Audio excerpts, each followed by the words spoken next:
Donc, très bien. Donc, on va passer au réseau de neurones à convolution. Euh, donc, si vous avez des questions, n'hésitez pas. Là, j'ai le chat en face de moi. Donc, je vais trouver comment l'afficher. Donc, un réseau de neurones à convolution, c'est tout simplement en fait un réseau de neurones qui a des petits yeux et qui sont vraiment tout petits, genre 3 par 3 pixels, et qui va scanner l'image avec ses petits yeux, tout simplement. Et il y en a plein. Et, donc, c'est tout simplement ce que c'est qu'un réseau de neurones à convolution. Donc, par exemple, l'œil, ce serait ça, et il va juste scanner l'image de l'Université de Montréal, et tout simplement. On appelle ça des filtres. Et dans un réseau à convolution, évidemment, en général, on fait du deep learning, donc on va avoir des filtres, on va avoir une hiérarchie de filtres. Donc, on va avoir des filtres qui vont regarder l'image, mais après ça, on va avoir des filtres qui vont regarder les filtres, et on va avoir des filtres qui vont regarder les filtres, qui vont regarder les filtres, et les filtres qui vont regarder les filtres, qui vont regarder les filtres, tout simplement. Et à la fin, en général, on finit par des fully connected, comme ce qu'on a vu précédemment, et on va avoir une couche de sortie, par exemple, pour la classification. Donc, ce que ça fait, c'est que ça donne des résultats vraiment intéressants parce que, en fait, si vous vous souvenez la slide que je vous ai montrée avec les différentes hiérarchies, en fait, c'est exactement ce que l'on voit dans un réseau à convolution. Euh, Les premières couches vont juste être du contraste. Après ça, plus on monte et plus on commence à voir des réseaux, des neurones, en fait, qui, à force de mettre ensemble les neurones des couches précédentes, arrivent carrément à reconstituer des images. Donc, c'est ça. Euh, un exemple, un truc Harry, Oui, moi j'ai une question à propos vas-y. des réseaux de convolution. Donc, Mhm. dans l'exemple que tu me montres, en fait, tu as des réseaux de convolution qui sont combinés avec du fully connected. Ouais. Est-ce que c'est quelque chose de classiquement fait ou c'est quoi Oui. l'intérêt de faire cette connexion entre les deux? Et comment, en fait, le réseau de convolution seul, qu'est-ce qui donne seul, en fait? D'accord, c'est une excellente question. Oui, c'est classique, en fait, c'est standard. Et donc, dans un cas de classification, euh, donc ce que tu as ici, quand tu commences ici à l'input et tu finis à la dernière couche de convolution, il y a une couche de pooling ici, je vais expliquer ce que c'est plus tard, mais pour l'instant, on peut la considérer comme une couche de convolution.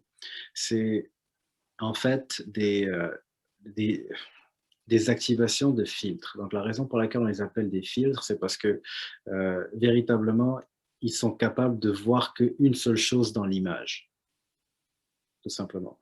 Donc, les premiers filtres sont vraiment juste les lignes de contraste. Ils sont capables de dire il y a une ligne droite comme ça ou comme ça, tu vois, à peu près tout. Et à la fin, tu vas avoir des filtres qui vont correspondre carrément à des visages. Mais chaque filtre ici est juste capable de voir une chose. Et la sortie d'un filtre, c'est ce qu'on appelle ici une feature map, c'est-à-dire où est la chose que le filtre voit dans l'image, tout simplement. Tu vois?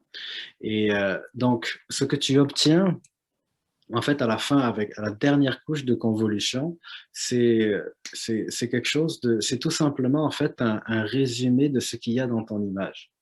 Donc, tu peux avoir, si je schématise, tu vas avoir en fait un filtre. Par exemple, imagine que tu as un filtre qui repère des chaussures.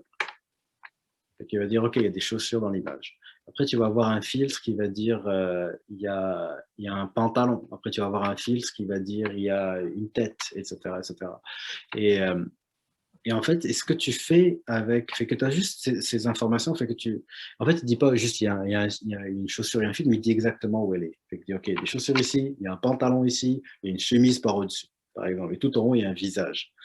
Mais ils sont complètement séparés. Fait qu'il y en a un qui te dit, il y a des chaussures en bas de l'image, d'autres qui va dire qu'il y a une tête en haut de l'image. Donc, ce que tu fais, c'est que tu prends une couche fully connected pour intégrer toute cette information-là.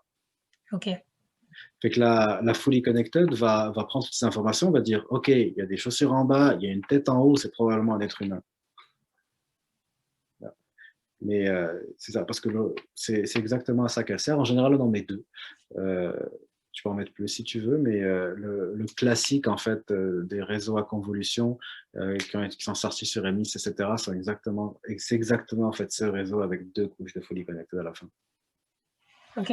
Mais du coup, quand tout à l'heure tu nous montrais, les DNN, les Fully Connected, tu avais Ouais, des couches comme ça qui ciblaient une features de ton image. Mais du coup, oui, c'est quoi l'avantage d'enlever cette partie-là des DNN et de mettre des réseaux de convolution à la place? d'accord. En fait, les réseaux à convolution sont aussi des DNN, c'est aussi des deep neural networks. La différence en fait avec un réseau à convolution, c'est que en fait un réseau avec juste des fully connected ne va pas forcément te faire cette différente hiérarchie. Il peut OK. faire un peu ce qu'il veut. Mais les réseaux à convolution, de par en fait leur architecture qui est faite avec ces petits yeux, en fait, ces filtres qui scannent, ne peuvent rien faire d'autre que trouver ça, en fait, que trouver ces patrons qui sont vraiment partout dans l'image et te dire où est-ce qu'ils sont. OK. Donc c'est ce réseau de neurones-là, il est hyper efficace pour faire du traitement d'image. Mais est-ce Exactement. qu'on peut l'utiliser dans d'autres, Oui, oui, oui. D'ailleurs, on peut l'utiliser par exemple pour les séquences. Ça a été utilisé pour les séquences génomiques, par exemple. Tu peux faire une convolution en 1D. Et là, c'est exactement la même chose. C'est juste que tu vas scanner, en fait. Au lieu de scanner en 2D, tu scannes en 1D. OK. Et ouais, tu vas aller chercher ces patrons en une dimension, tout simplement. Donc ça, c'est rapidement juste le max pooling, c'est ce qu'il y a ici. Donc, parce qu'un un des problèmes que les réseaux à convolution ont, c'est que si tu continues, à force de rajouter des filtres, en fait, le réseau commence à devenir vraiment, vraiment gros. Donc là, l'une des techniques, j'en montre qu'une, en fait, c'est historiquement celle probablement la première qui a été utilisée euh, pour réduire en fait le nombre de paramètres, c'est-à-dire la taille du réseau, tout simplement sans perdre de l'efficacité. C'est le max pooling. Le max pooling, c'est très très simple, fait qu'on prend une feature map. Donc ça, c'est une feature map. Donc imaginez qu'en dessous, il y avait, ça a été généré par un filtre. Et ça, c'est une sortie. Par exemple, c'est le filtre qui repère euh, les chaussures rouges, par exemple. Et ça, les chiffres indiquent à quel point il y a des chaussures rouges dans cette image. En fait, ce qu'on va faire, c'est que tout simplement, on va couper la feature map ici en 4 et on va juste prendre le max dans chacun des carrés, tout simplement. C'est pour ça que ça s'appelle le max pooling. Donc le max pooling, comme on le voit ici, permet vraiment de diminuer en fait le nombre de poids du réseau parce que la prochaine couche de convolution, au lieu d'être connectée à tout ça, va juste être connectée à ces 4 cases ici, tout simplement. Donc on a vraiment diminué le nombre de poids. Et on a aussi amené une petite résistance aux petites translations. Par exemple, si l'objet était ici, si le 3, par exemple, que l'on voit ici, il est apparu ici, ben, le résultat serait exactement le même après le max pooling. Donc, c'est ça la théorie derrière la petite résistance aux translations.